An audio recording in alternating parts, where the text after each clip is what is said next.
зарим нь Эден шиг хүүхэдтэй бол энэ нь таны юу хийсэн, юу хийгээгүйгээс болоогүй байж болох юм. Гайхалтай аав ээжтэй хэрний замбраагүй хүүхдүүд бас байдаг. Харин та ямар вэ гэдгийг мэдэхгүй. Харин би бол аврагч. Би бага залуу наснда маш их зовлон туулсан учраас хүмүүсийн зовж байгааг харж чаддаггүй юм. Миний нөхөр харин надаас арай илүү.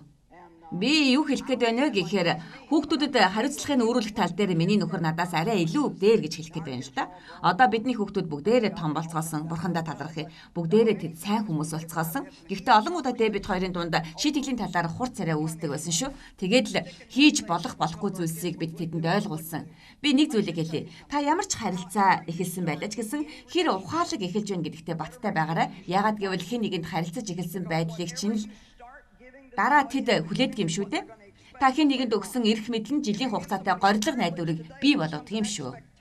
Энийг сайн бодох хэрэгтэй. Амен. Та хил хязгаартай байх хэрэгтэй. Хүмүүс өөртөө чинь хог навш шиг харьцахыг битгий зөвшөөр. Тэдэнд хил хэрвээ чи надтай хоошид харилцаатай байхыг хүсэж байгаа бол надтай зөв харилцана гэдэгт найдаж байна шүү. Харин таныг хүндлэхгүй байгаа тэдэнтэй харилцаагаа битгий тогтоо. Амен.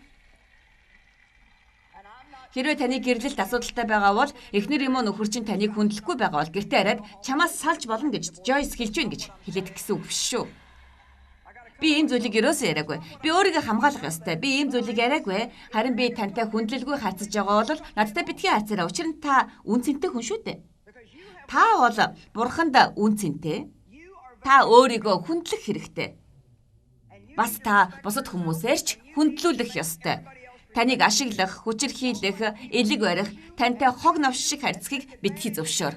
Та өөрийгөө хүндэлж ихэл амьдралдаа хил хязгаар тогтоо. Тэгээд таныг дарлахыг хүмүүст битгий зөвшөөр.